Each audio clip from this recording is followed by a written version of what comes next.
Assalamualaikum warahmatullahi wabarakatuh. Hahaha, pakai suara duo jo langsung. Iyo, itu nalah suhe. Yang menjawab salam ambo doakan hidupnya subur dan makmur jo. Amin. Nanti indak menjawab salam kita doakan juga. Mudah-mudahan selamat dunia dan akhirat. Amin, amin. Jo. Iya. Depan tun cek jo. Apa bentuknya tuh? Jus kapunduang indak lama diminum. Yo. Kerupuk jange lama jo kuah soto. Benar.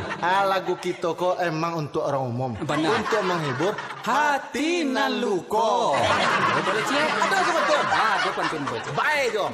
Rami pasar Sungai Garinggiang.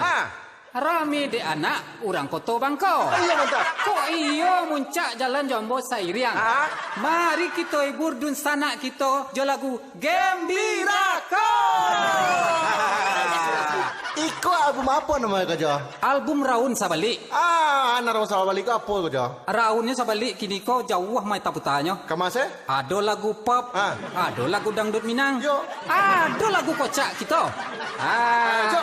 Ya. Untuk itu perkenalkanlah diri masing-masing dulu. Baca rohnya. Ambo dulu. Yo. Nama ambo aja sege. Suka makan gulai pade. Bantu ambo kan aja sege.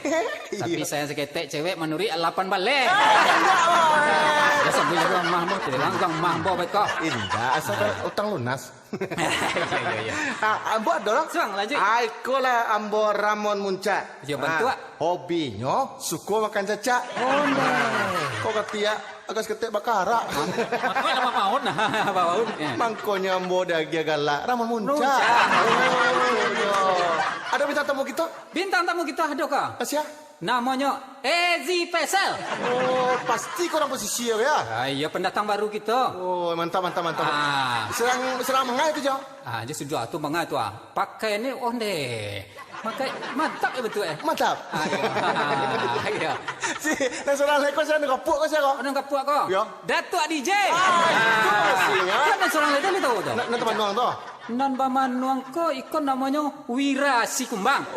Iya. Kalau berjalan suka main kengkang. Alah kacau kau mah. Tapi jarang pameran. Baik. Itu dia je.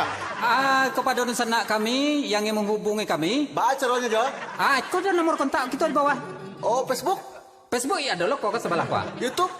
YouTube ada. WA kau sebelah kau tadi.